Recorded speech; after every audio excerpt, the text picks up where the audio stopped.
answers into him. So we'll see if Sacre has a champion up his sleeve to punish that, or maybe Saken and Cabochard can flex this set to make it a bit safer to pick it so early on in the draft phase. Well, the answer seems to be the Aatrox right now. Yet to see Sacre play that this split, nor his Jenax, but of course did make his name on the Aatrox last year in the mid lane. Alongside that, the MF is picked up by SK. Both of these teams, Vitality and SK Gaming in their previous iterations, were really about the big wombo combo. They really rely on a lot of team fights, stacking a lot of ultimates to find victories or to find any sort of success in fights, not just, you know, game-winning victories. So no surprise to see MF so highly contested, but I really like the fact that comp has looked towards the Ezreal, especially when you do know that you're going to be facing probably a wombo combo team, and having that disengage built in. Yeah, it just gives you that little bit of extra safety. We'll see what Vitality decide to round out this first rotation with. Gragas is something that has gone through the first set of picks here. Strange not to see junglers early on, but Braum will be the lock. Yeah, I do agree that I think these are two teams, especially when you start getting towards the bottom of the table of the LEC, you start to see some gaps really form in kind of what teams and players are comfortable with in terms of champions that they'll prioritize. The fact that Gragas has fallen all the way through just tells me that Skeanz and Trick aren't as comfortable on that champion, or maybe the teams aren't as comfortable in utilizing that champion, but I am happy to see Sejuani. Sejuani for Trick, it's the first time he's played at this split, but of course an incredible utility jungler. Olaf will be removed from Skeanz. Maybe we'll see a Lee Sin ban as well. That is his most played this split. And Vitality is starting to get rid of some of those supports. And I think we saw why yesterday from Skeanz. Skeanz and Shadow really put on a clinic. They looked very smooth on those Lee Sins with some of their combos. They had some hero moments. I don't know if it will necessarily be targeted away from him, but it feels like a pretty safe bet that Skeanz will look towards his Lee Sin if given the opportunity. Definitely makes a lot of sense for the team. There's the little Blanc ban. Still have Syndra on the cards. Perhaps we'll see SK Gaming pick that up first on Red's side. I would say now that it was a LeBlanc ban and not another jungle ban, I would prefer if Vitality looked for some more hard engage. Now, because you do have a Braum, you're not as limited in CC because he can bring it to compositions, but I would like to see a Jarvan from Vitality. I think Jarvan does make a lot of sense. Gragas also has that hard engage, and that's gone all the way through pick and ban so far. No jungle left for SK to pick. They'll be looking towards their support and probably keep that mid lane for the final counter pick. Could go for the Nautilus or the Leona here, as both of them made it through. It was really the disengaged support of Thresh to keep this Misfortune safe in terms of team fights. Yeah, there it is. Good prediction on the Nautilus. That will be locked in for limit. It's the second time he's played that this split. And now we'll see where Vitality want to go. Sett, of course, as we've said, it could be flexed into the mid lane. And they are probably looking for a jungler and a mid laner. And Ryze is a pretty good pick to put in the mid lane. Saken made his name on Ryze the first time he appeared on the LEC stage against Misfits last year. Yeah, did his best Jizuke impression. Now the thing is they need hard engage here, but if they do go something like a Jarvan and they want to play topside around Cabochard, that means that you have double AD topside. So it could force Skeanz to look for an AP jungler if they do want to give a lot of attention and resources to Cabo, which is why I like the Gragas here. We talked about why is Gragas falling so far down. It might just have not the same type of priority on these types of players for these types of teams, but I feel like with this composition for Vitality, who have been all about Cabochard, he needed to find an AP jungler, so it's harder to itemize for Aatrox up there. If he builds the armor, Gragas can come up there and blow him up. If he builds the AP, Cabochard's going to hit just as hard. Final lock for SK will be the Azir, so that's going to go in the mid lane for Jenax. Apologies that his name is spelt wrong on our little overlay there. Should only be one N in that. But Azir in the mid lane, pretty safe. Can put some harassment down. We talked a lot about the matchup, Ryze Azir, yesterday, and I'm sure we'll break that down when we get into the game once again. And one of the key differences that I see as we take a step back from these compositions is the fact that you have the ability to play 1-3-1 for Vitality quite easily with the mobility and just kind of the raw dueling power between a Sett and a Ryze versus kind of a 1-4 more oriented comp coming out of SK Gaming. I'm taking a peek over at Jenax's summoner spells. Sometimes you can see Azir try to go for the teleport if they do want to play in a side lane. He is taking the cleanse to respect the potential CC that comes out of it, which is fairly common for Azir, but it's a bit trickier when you place him out into a side lane on how comfortable Azir is going to be, because he works a lot better when he's kind of set in a certain position. He gets to play around his towers. He doesn't have to move around a lot. We'll see how well SK are able to enact that 1-4. Vitality still looking for their first win of the split now that we are over the halfway mark of spring here. They said they've got nothing to lose. Well, maybe today will be the day that they start winning. I mean, on the other side, Vitality is saying that they've got nothing to lose. I think SK Gaming are kind of in a similar boat. It's, you know, you've already kind of seen the worst from us. We've taken our hits, we've fallen down, and I think that both of these squads are you know, we're already on the ground, so we have no problem looking to pick ourselves back up. I think people will be erring on the side of SK Gaming just because a lot of the standings, they actually have some wins on the board there. So I think no surprise to see them as the slight favorites in this matchup. Well, we'll see if they can live up to that favorite standing as we are about to jump onto Summoner's Rift. Let's talk a little bit about how these teams are likely to play in the early game. Junglers, both of them have relatively strong early ganking, especially as Sejuani and Aatrox can lock someone down pretty effectively.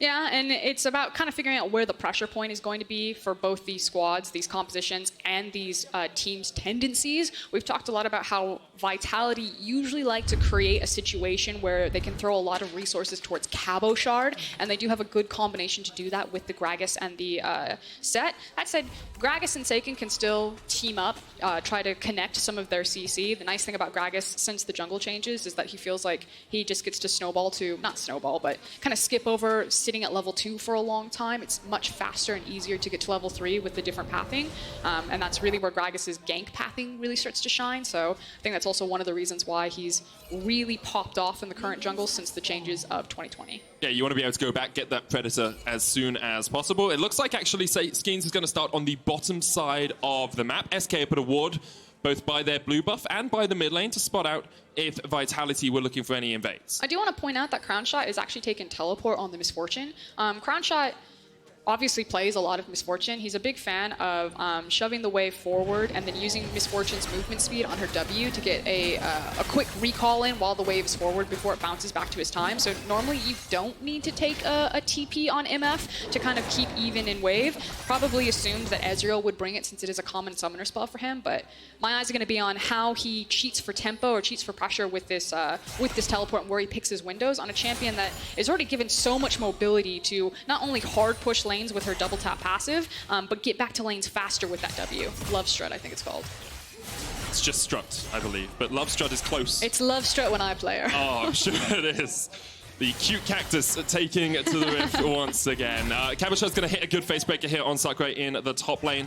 Both of them running Conqueror. Expect to see Bruiser level trades up here. And Sacre actually losing the race to level 2 means that Cabochard has been able to get some good harassment off. I do want to point out on some of the pathing right now in the jungle. Actually, Skeanz is going for a full clear of his jungle, so he's done red, Krugs, then 2 Raptors. I'll hold it though, so big damage. Ignited. Limit could flash for the auto, but decides against it.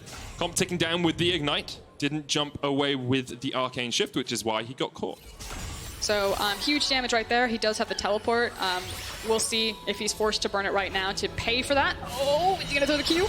Oh, that would be very greedy. Like, I've been the Nautilus in that situation. You're thinking about it, you're like, how much do I want to screw this guy over versus put myself in a bad situation? What this does open up is Crownshot getting one of those cheater recalls off without burning his teleport, though, because there's a big wave pushing in, and if he wanted to back now and get a couple more Dorans, or at least one more Doran's Blade, he could try and get away. Yeah, and the extra seconds that he took was to make sure that Steelback couldn't get a freeze for the wave. It's pretty easy with Braum. You can throw up your wall, eat a lot of that minion aggro, but Crowny, actually, because he takes a poor recall position, loses his ability to get in that early recall to pick up that early Doran's Blade and not trade any CS. So good job for Steelback to step forward and really punish Misfortune for not going all the way back past her tower to make sure she could get the recall. Especially since Limit had already backed off from the bottom lane, so Crownshot has a long time in lane now where his support is not there to help. This is interesting though. Now Limit may gank his own lane. He's actually trying to see if they'll go aggressive on Misfortune. He's got Trick behind him. Good scouting ward there from Vitality, but always look for those options, especially in your solo queue game. When you come back in, you don't necessarily have to come back in from behind your tower. See if you can gank your own lane. Oftentimes, people won't be thinking about it. It's true. He did use the Scryer's Bloom, so Vitality knew he was in the vicinity, or at least knew that either Trick or Limit were around. Another good hook lands on Comp, but the Unbreakable from Steelback will mitigate the majority of the damage. We saw some trading from Cabochard once again in the top lane as Sacre. It's just continually pushed back underneath his tower early on here. Sett can be pretty oppressive in lane if you can be hitting those face breakers and the haymakers. And they've also, Vitality have been given a lot of information about where Trick is, even though he himself, I don't think, has appeared on the vision just yet. But like you said, the fact when the Squire's Bloom goes down, you assume that Sejuani is probably on bottom side of the map. So Skeanz was covering Cabochard when he was really pressed forward, but then left him, continued to power farm his own jungle, heading back to Krugs. And Cabochard has perfect information to say, Sej is probably still bot side, so I can continue to be aggressive in this matchup. Skeanz knows that there's a ward in that bush. He'd already used the Oracle's alteration, decided not to clear the ward, was perhaps looking to see if he could get a gank off, even popped the Predators down towards that bottom lane, but wasn't able to find anything, so he's gone back to farming.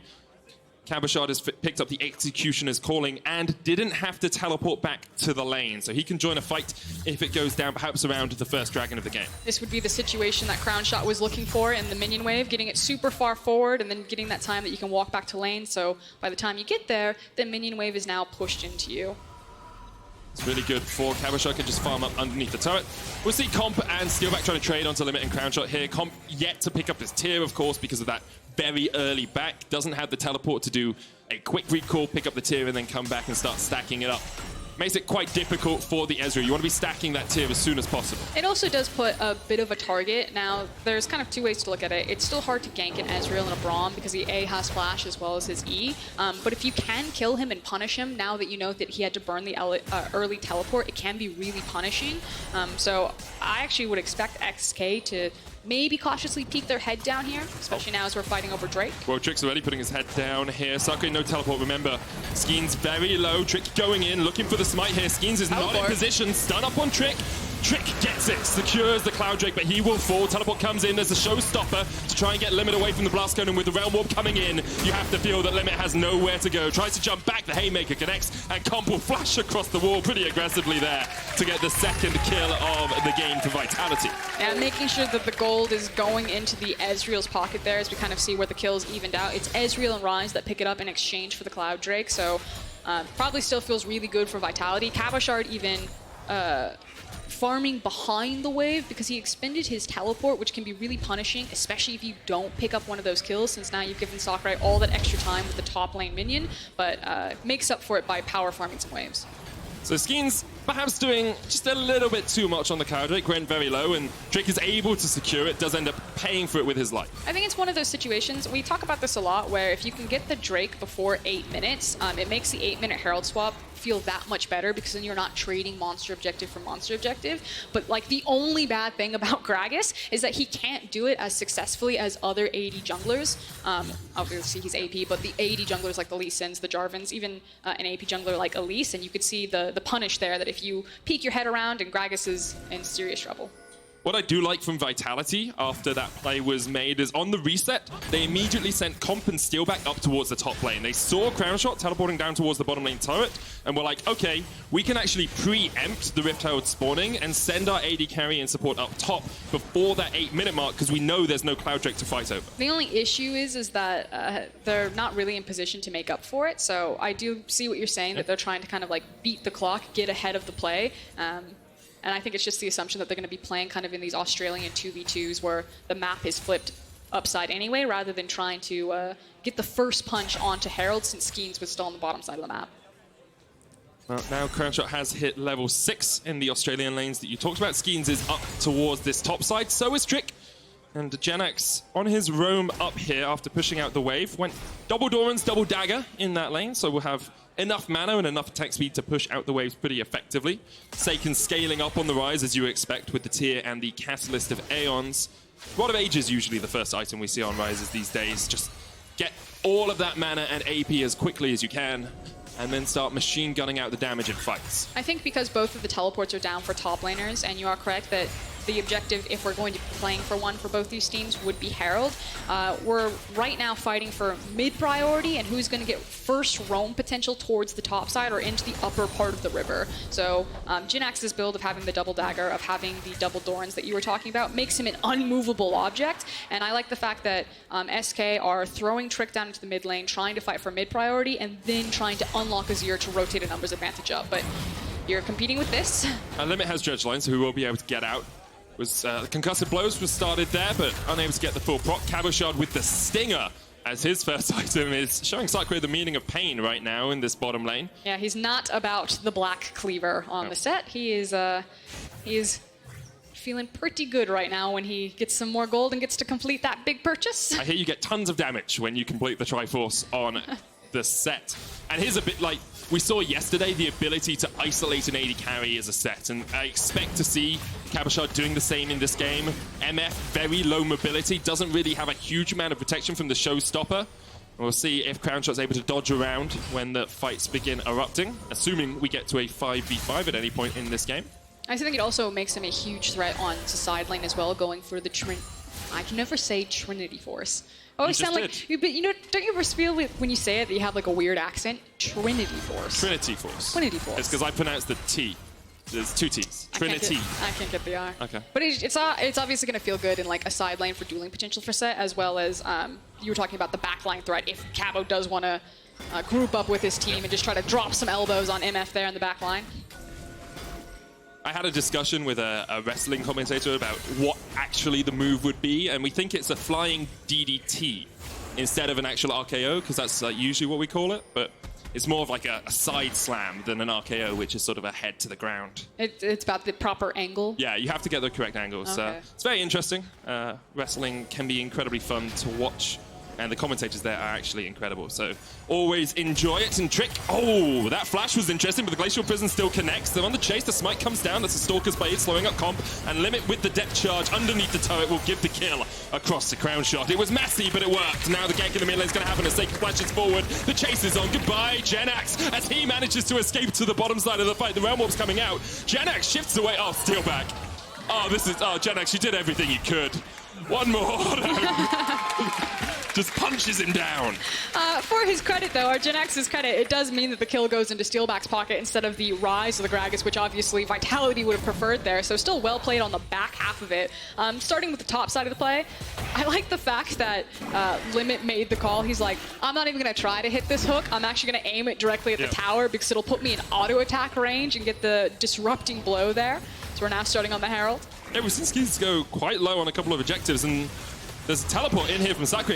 Cabos is still just a couple of seconds away. The engage comes out, Trick jumping in, and that's a lot of damage already onto Saken. Not really much the Ryze can do in this situation. SK say thank you very much for the leash.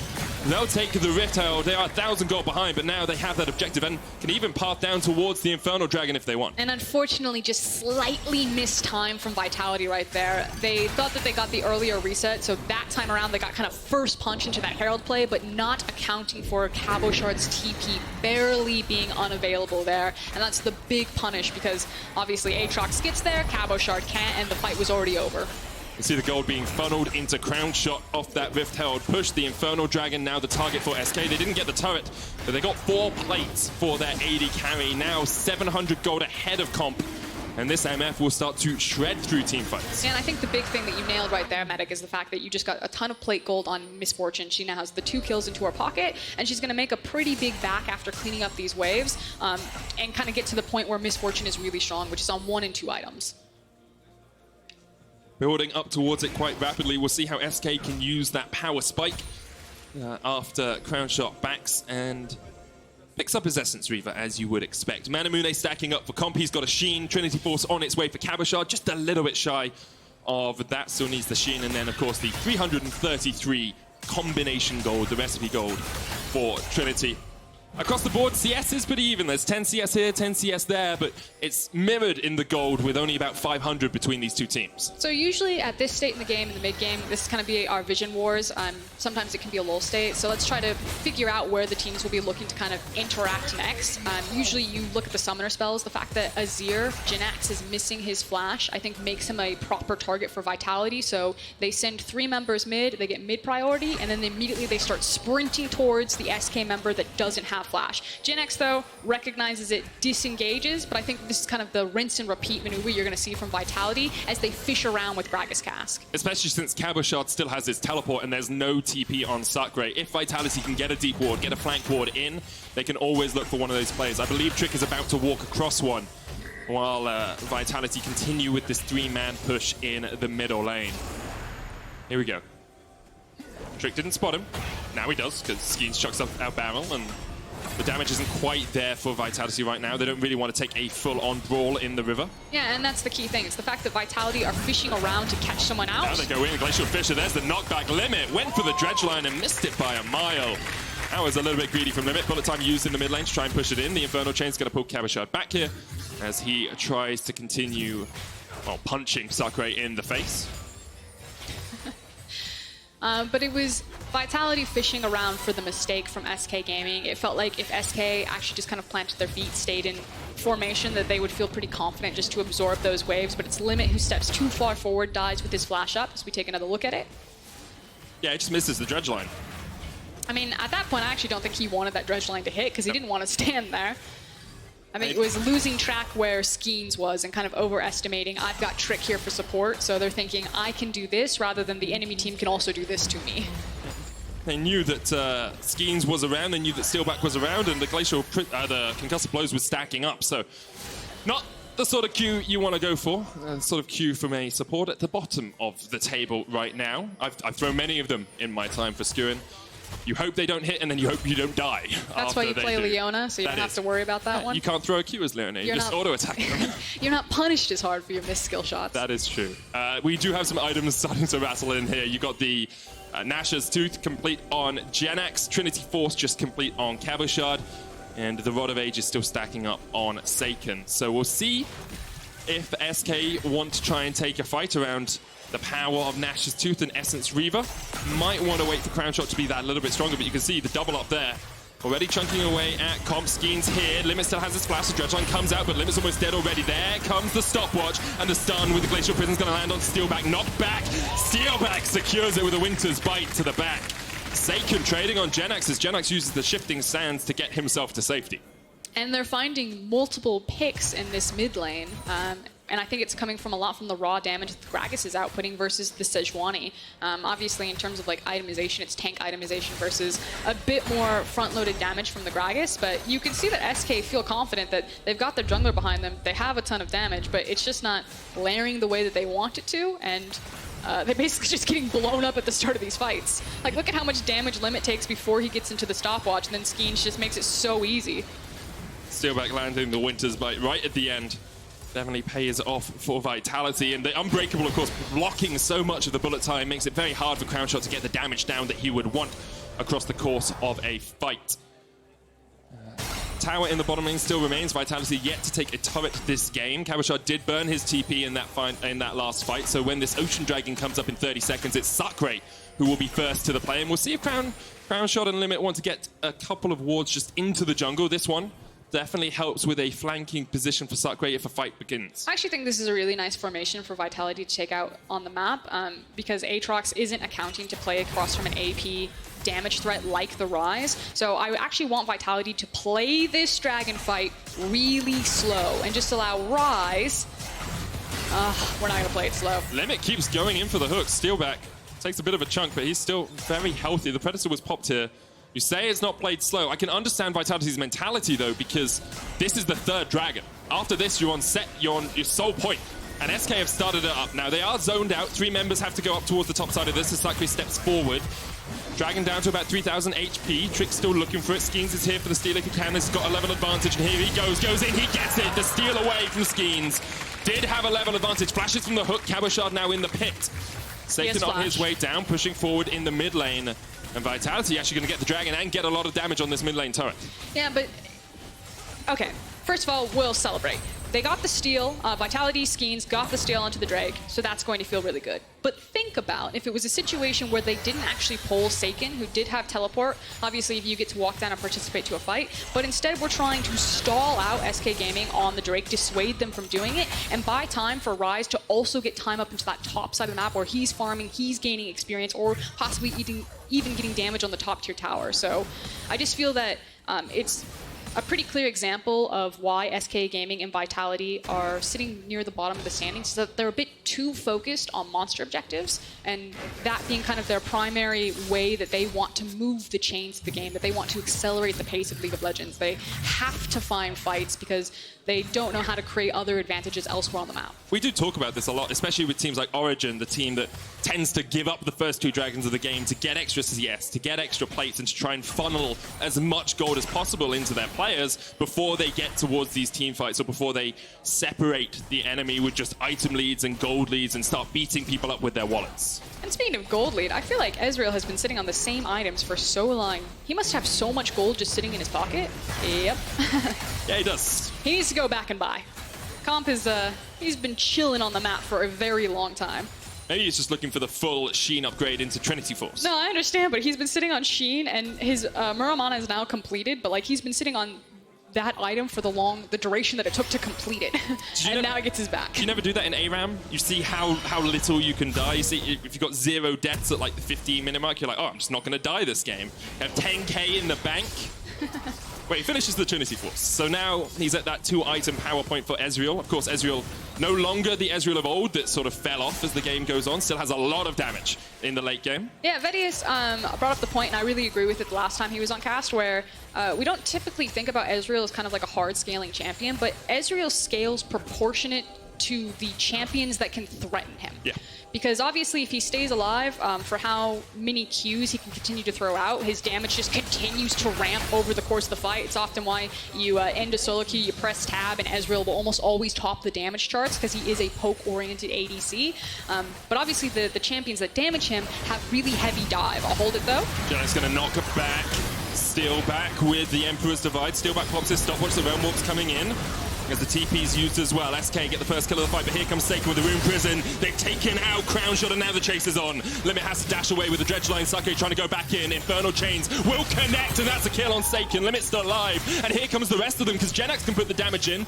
Cabochard doesn't have the showstoppers, already used it. Goes in. There's a haymaker from downtown. Cabochard with a great flash, and the face breaker means he evens out the fight. Vitality lost the plot slightly about what was happening in the team fight, but Cabochard got it right back on track. He stopped chasing, he returned to his team, and he finds a massive combo in the middle to clean up the team fight, pick up the tower, and now it feels that Vitality are rightfully back in control. Well played by Cabochard, the man that many have looked at, and many times Vitality have looked to for these sorts of plays. I think an issue is that think of how many resources were used just to initially try to kill and pick out Steelback. When you use all of these vital cooldowns, Jenax gets kind of hard pushed away from the fight. Yeah, you kill Steelback and you get the shutdown, but then you're not in the proper position to do anything for the rest of the fight. And SK Gaming spends so much time kind of trying to run back, get their front line back in front of them. Sacre does eventually get it, but then Cabochard slips in underneath and grabs all three. Cabochard able to dodge around for such a long time, build up that grit, and then the haymaker connects. No time in that fight for Crownshot to get off the bullet time. He wasn't able to get that ult rattling across the Vitality team. But I want to go back to a point that we were talking about, which was Ezreal's scaling potential relative to who can threaten him in a backline, and also put that in reference for SK Gaming, because Cabochard now doesn't have flash, and Sett is still pretty dependent on his flash because it is hard to find these gap closers. So you have a composition where there's not a ton of dive from SK Gaming. Ezreal should actually feel really safe in this game to continue to throw out Qs, to constantly maximize his damage output from afar. On the flip side, though, without having access to flash on Ryze or Cabo, it is actually really hard to get into the back line of SK Gaming. They're trying to get Saken to burn his TP here. He's pushing in. Now, Sacre, they spotted him going in for the flank. Limit. There's the depth charge, but it only lands onto Skeanz. SK disengage, and this is good from Vitality. They kept Saken there. They didn't burn the TP preemptively. Saken will get the second turret of this push. SK really get nothing out of that. They lose mid-prio, they lose the tower in the bottom lane. And SK Gaming just need to take a bit better control of their waves, but they're actually two-manning it. So obviously one of the cool tricks that you can do, especially when you have an Azir and he's got the attack speed and a tank jungler, you're having Trick tank it, and then you're just trying to burn it with Azir. And I don't think Vitality suspect anything. They're not moving towards this Baron at all. Trick's gonna die. They know now. They know now, Frosk. They're still gonna get it. They only get it on 4 players. It was sneaky from SK. Give them credit for it. They were able to take it out, but I feel like Trick probably could have survived. I think Limit's laughing. Yeah, I mean, I can see Limit laughing. Trick's laughing as well. Trick's got a smile on his face. Trick's like, please just tank it, someone. Okay, so we saw a trade of Ocean Dragon for the Baron. 4 members of SK have it. Sacre, we wondered if SK would look for a 1-4. Sacre doesn't have TP. Both Cabochard and Saken have theirs up. So it's a little bit harder for SK to really enact that composition. Yeah, I actually think you'd feel that SK Gaming got the Baron at this point, but I actually don't think that puts them in a winning state on the map. I think it actually just kind of neutralizes a lot what Vitality were doing on the map. Oh, great engage from Trick. He flashes in. Jenax gonna shuffle Saken to the side. Saken, Realm Orb won't get out in time. Jenax gets the kill. I mean, obviously it's going to feel good when someone's just too far extended and you just flash delete them from the map. Here we go, another pick. Skeanz looking for the knockback, but a good sidestep from Sacre means that he will get back underneath this turret. Did have to burn the ult. Hopefully by killing Ryze, it actually alleviates a lot of pressure, because the issue that I had is that, yeah, SK Gaming get the Baron, but it feels like they wouldn't be able to use it as aggressively because they are unable to play all 3 lanes as cleanly as Vitality. By picking Ryze off, it makes it so much easier to use this Baron aggressively, to stack all of your members into the same lane and get something out of it, rather than just having the Baron to kind of stop the bleeding and give Azir time to find items. They will get their 4th turret of the game with a 2,000 gold lead at the 25-minute mark, and we will have a quick look across those items. Frosk, it's Blade of the Ruin King on its way for comp. It's Liandry's and Nash's Tooth for Jenax. No Ludens to be seen here. Nemesis would be very happy. Death's Dance is now finished on Sacre alongside the Black Cleaver, and the Sterak's Gauge on Cabochard. That Trinity 4 Sterak's Gauge combo, one we've seen so often. Did you talk about the Warmogs on Sejuani? I mean, that's a normal build for Sejuani. No, I know, but it's just so fun, especially when you're against the poke composition, because it means that Trick can pop out, heal back in, come back out. That's true. And you're playing into Double Ocean as well, so you're trying to match the amount of health regen that Vitality are getting. Oh, good luck doing that. Yeah, it's going to be very difficult. There's another dragon in 2.5 minutes' time. The Baron buff is going to expire in about 30 seconds, so we will probably have a period of quiet as Cabochard realizes SK could be coming for a gank and backs away accordingly. Yeah, SK Gaming still have a lot of pressure points on this map right now, so they're just trying to pinch as much out of this Baron as possible, get a final tower, and if Vitality do mess up, if they get caught here, SK Gaming can still really punish them with what's left on Baron. Here we go, pushing in for the turret. 4 members of SK here, and 4 members of SK decide to retreat. The cannon minion will survive for one more Mystic shot, as comp lands them in the end, and it's been a good push for SK. They got about 3,500 gold off the Baron that they snuck away when Vitality seemed to be in control of the game, and it means they are getting towards, you know, more of these item spikes, more of the power in their composition. Yeah, and this is kind of the formation that I expected before Ryze got caught. Again, it's the ability for Vitality's composition to apply pressure in all 3 lanes, a little bit easier than SK Gaming's comp. Which means that you don't get to use the Baron as effectively as you want. So they get a tower off of their pick. We'll see if they get more by hiding in this brush. Sacre hasn't been spotted. Crownshot, the only one pushing in mid. Here goes Trick. They engage onto Skeanz. He goes golden. Infernal Chain's going to come out as well. And there's the damage from the bullet time. Trick uses a stopwatch of his own, but he's going to fall. There's the explosive cast to the back, and Saken gets a kill as well on the backside. Limit's going to get chased off here. Vitality. SK looked for the fight, but Vitality slammed the door in their face. 3 kills to them, and they can push down mid. Yeah, it was who was actually setting the trap for who. Both teams got locked into a choke point, but it's Vitality who come up on top and are now marching down the mid lane without the bullet time. There's no way that Crowny can clear this wave, so there should be a big swing for Vitality. They'll be looking for the inhibitor. And the dragon, they can fall back to it. It spawns in 30 seconds. They decided not to go for the inhib. The wave clear of Azir and MF was just a little bit too strong for them. And of course, they burnt most of their ultimates in the last fight. So get what you can, take the tower. They are now 5 turrets to 4 up, and they've evened out that gold score as well. Closed the gap of that 2,000 it was just a few minutes ago. They're actually trying to stagger their backs because they want to get access to this Drake. As we take another look at the replay, it's nice because in this choke point, for once, it felt like the Braum ultimate wasn't completely disrupting the Misfortune ultimate, but still not getting the damage that you want out of it. Gonna peek over on what's happening in real time real quick. The chase was on with the Realm Warp, obviously. Pretty easy for Vitality. Saken did a lot of damage from the side there. Now, the Ocean Dragon has been started, both of them sitting on 2 Drakes. And the thing that we missed is that Vitality did a good job staggering backs as we challenge for this. And it's taken by Jenax. Now the fight really begins as Vitality are pushing forward. The flank position is here, but Cabochard's been caught out. Haymaker, shield, showstopper, back. Jenax with a great flash. Gets himself across the wall. We'll see the chase continues as Comp jumps in, but he's hooked up straight away. The bullet time just at the edge of it, not gonna connect. Vitality get out 5 men alive. It's that type of game where the Ezreal actually Arcane shifts his way, or was it the flash, into the enemy team and manages to walk out anyway? He was so close to going down. If he'd been half an inch closer, that bullet time would have ripped him to pieces. And of course the team fight starts out here. Azir secures the dragon. Cabochard is teleporting in right now to the minion wave behind them and then gets immediate access into the back line. Now, It's a really good flash as well as ultimate from Jenax to at least stall the initial damage that Cabochard can do, but then Comp cleans up the back half of the fight with so much damage from Ezreal. It's actually a splash that gets him to safety alongside the QSS just to get out of that. Now Vitality will get control over the Baron pit. Look at that damage. 3,000 from Comp. Has had a pretty impeccable performance so far. Gold still even here as Vitality has started it up. There's the haymaker, but Cabochard low, has to flash out. Azir on his way. Jenax going to rejoin the team. Vitality realize they can't do this. Cabo's too low, doesn't have the TP, doesn't have the flash anymore. And it feels like there's no real reason for Vitality to try to force a 50-50 Baron like that, especially when you do have access to the teleport. Sacre versus this Aatrox. Now, he does have Righteous Glory, so it's not like the true full damage Ryze. Of course, Righteous Glory isn't a bizarre itemization for Ryze, but it helps better when you are kind of grouped up with your team and you can make use of that movement speed. But I think that they could try to use Saken here to leverage a side lane rather than just 5-man running at the Baron and flipping the coin about who's going to come down with it. But sometimes that's kind of the decision you make when you are 0-9 as a team. It's one of those, oh, we know we can get them to fight us at Baron, and we feel that perhaps we can win the fight at Baron, so let's just pull them into it.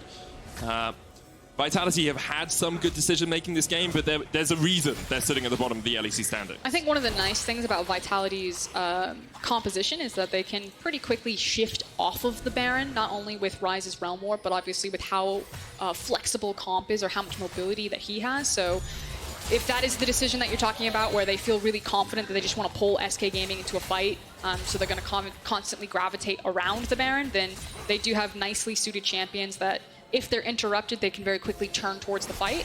That said, still quite dangerous to ever group up over a monster objective against SK Gaming's composition that has so much layering of CC. You've got the core itemization that you need on Azir to start hitting like a truck, as well as the bullet time. So you are playing with fire anytime you do this. Well, Vitality continue to do it. They do have vision control around here. No real deep wards in the jungle of SK, but they will try and get them as soon as they can. Steelback as Trick face checks in. The damage is going to come out onto Trick, and already he's gone. That was a little bit greedy from Trick. Didn't have mid-prio. Steelback's going to tank up a bit of damage as well, but now Vitality can turn. They found the fight they want. They're going to push out mid lane and then once again try and draw SK towards that Baron. Yeah, that is actually not just greedy from Trick, but really devastating here, because now it forces SK Gaming into a position where they have to fight, and they're fighting into an area where they don't control vision across from a Gragas. So there was the last blue orb. It seems like SK Gaming are like, we can't do anything about it. It's not worth it. They're now trying to tank up the tower to keep that minion alive so they don't get the fortified damage. Limit didn't get there in time, actually, to tank it up. The dredge line slows you up just a little bit. The minion gets underneath the turret, so SK have to stop their push at the tier 2. Vitality with a Baron are now going to be able to see how they play around it. I mean, it unfortunately all just stems from this. Yeah. Trick walks blindly into Fog of War, immediately gets deleted from the map, and then, like you said, it's pretty simple for Vitality. Disengage from the fight, get mid lane priority, walk over to Baron. SK Gaming can't do anything. They didn't have any vision. Wasn't safe to check. SK made about 3,500 gold off the Baron they had earlier. We'll see how much Vitality can cash in, because they are putting Saken into a side lane. You can see Cabochard joining up with the team because he doesn't have the TP. We were wondering if he could 1-3-1, but you really can't do that when there's so much hard engage and so much ability for SK to start a fight at a numbers advantage. But otherwise now it's just kind of the slow chokehold from Vitality. SK Gaming are running out of options. The dragon will be spawning in 26 seconds, so there's two types of thought here. Vitality, or SK Gaming, can try to catch the waves that Vitality are pushing in. Obviously, you don't want to leave them completely unattended, because then Vitality will just run it into your top inhib. But there was a window where a single member from SK Gaming could have walked towards the Drake, maybe tried to get some cheeky vision in there. Because now all you did was you watched Vitality shove in mid and top. You lost priority over the Drake. That is a super deep teleport. Behind enemy lines. This is desperation. Sacre's looking for the flank. Here we go. Dredge line in. Steelback's already dead. Almost dead side. Skeanz goes in with the explosive cast. Sacre still coming in for the fight. Sacre. Here is the damage. Skeanz low. Goes golden. The two-shot barrage is going to connect. Crownshot trying to fight against Saken. Emperor's Divide comes out. Jenax finds one. They're going to jump onto Saken, but Saken's doing all the damage he can. Jenax still alive. Hit with a mystic shot. Vitality should be able to clean this one up now as Sacre lands a great bit of damage onto Comp, but Comp QSS's. There's the damage coming in with the mystic shot. Still still connecting, and Sacre caught up in the minions, won't be able to do too much more. You have to feel he's done. Only Trick survives, and Vitality find 4. I mean, the story of that fight was, for 90% of it, Comp was full health. No one touched the Ezreal. It wasn't until it was just Aatrox versus the world that Comp had the confidence to put himself in melee range before anyone even touched him. And that has been the story of the game. No one can threaten the damage dealers. Vitality worked SK Gaming over this map and will now find a victory. Are they going to be able to do it? Cabochard's tanking up all the damage from Limit and Trick, and there's not too much of it. The Dredge line coming out, there's the Haymaker. First Nexus Tower will fall. It looks like Vitality are not ready to win yet as the Glacial Prison connects onto Comp, but the chase won't continue. Vitality back away. They're going for the Ocean Dragon Frosk.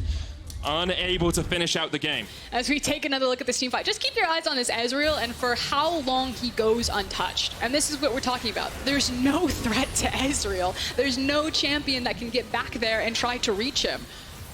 And a TP behind enemy lines from Saken as well. You can see it just at the top of the screen. Crownshot getting caught out by him.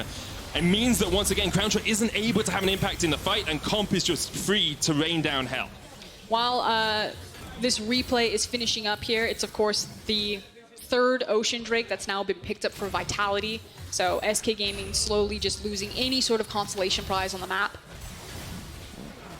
The fights have been close, if not falling in SK's favor. It feels like bit by bit Vitality are getting every advantage they can. You can see how devastating it is for Crownshot to be on the receiving end of a TP straight into a Rune Prison from Saken. There's really not much you can do about that. He's got the Mercurial Scimitar now, so has that QSS, but very difficult for him to escape. True Shot Barrage coming out, doesn't connect onto anyone.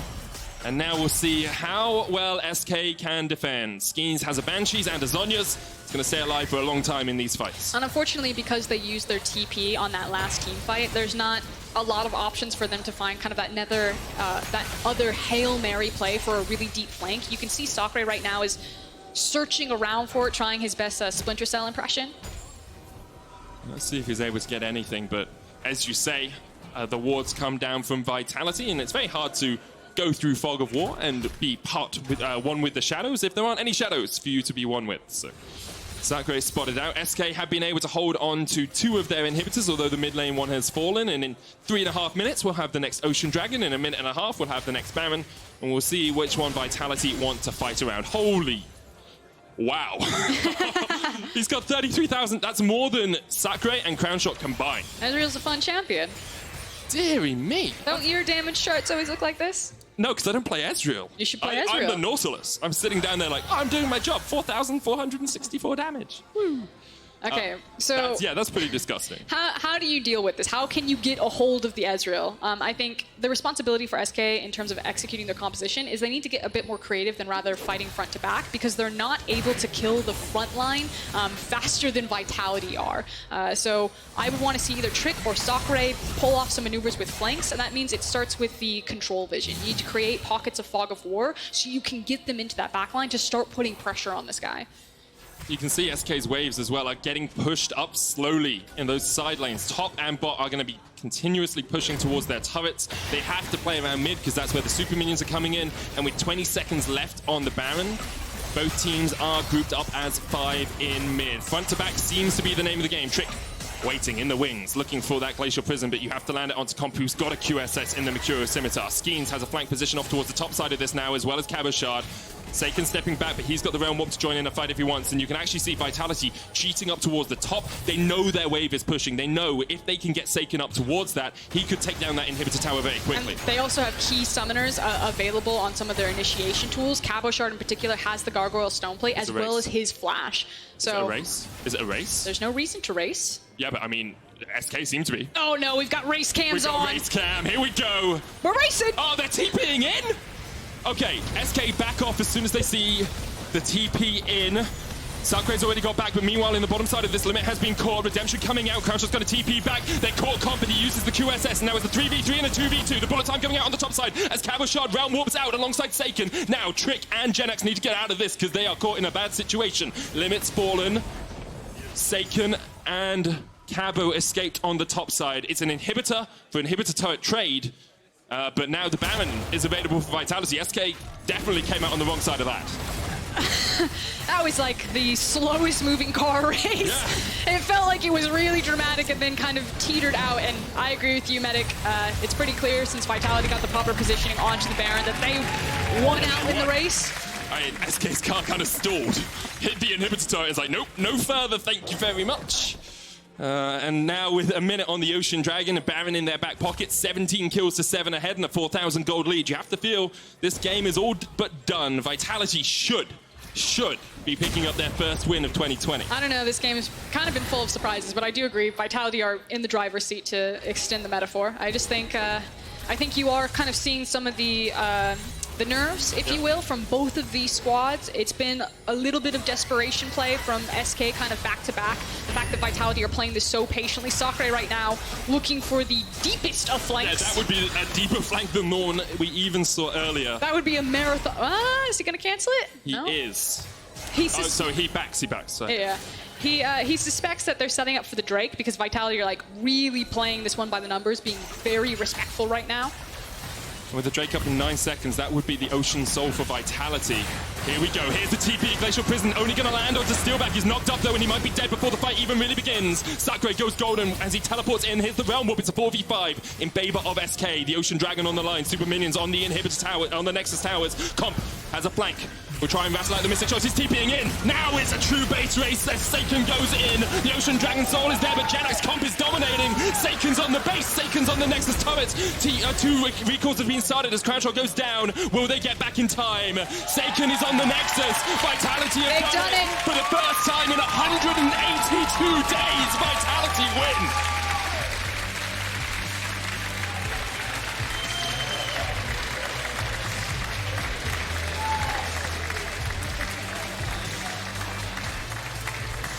Big smiles on the Vitality boys' face. It wasn't exactly the type of win that you wanted to see break down in some of these base races, but a win on the board is a win on the board. And we talked about that mental boom as Duke hugging each individual player. Yeah, I mean, you have to be so happy as Duke. Sometimes all it takes is one win to start that snowball rolling. We said Vitality had nothing to lose coming into this game. Well, they have finally started winning. Soak it up, boys. Yeah. See the relief on some of their faces as well. Of course, Steelback only joining the team last week. Look at Cabo. Look at how happy he is. SK, of course, will be disappointed. There were moments they got ahead. Crownshot got ahead, but the ability of Saken and Cabochard just to continually flank and catch him out made it very, very difficult for SK in those later game team fights. Yeah, and also huge shout out to Comp. I hope to see him on the Kia player of the game. He's definitely my Kia player of the game. I think he played the Ezreal really well and just put SK Gaming in such a hard position to figure out how they were ever going to deny him the damage, how they were ever going to threaten him onto that backline. But there he is, right in the middle. You can vote for Kia player of the game at LEC on Twitter. Cabochard, Comp, and Steelback are the options you can go for. And we know who Fosk's picking. I mean, I 100% agree with you. Do the right thing, Twitter. Do the right thing, vote for Comp. He had an impeccable Ezreal performance, out-damaging both the top laner, the mid laner, combined of SK. As you said, like, Ezreal scales well when you have the targets that you can scale well into, and SK were never really able to dive onto that backline, never really able to catch out Comp in the team fights. He made it easier for himself with the QSS, with the Mercurial Scimitar, but in the end, he just played those team fights very, very well. Yeah, and huge congratulations to Vitality. It just must be, like you said, a massive sigh of relief to be like, finally, we got to show what has been happening for us behind the scene, on the stage, and it's only up from here.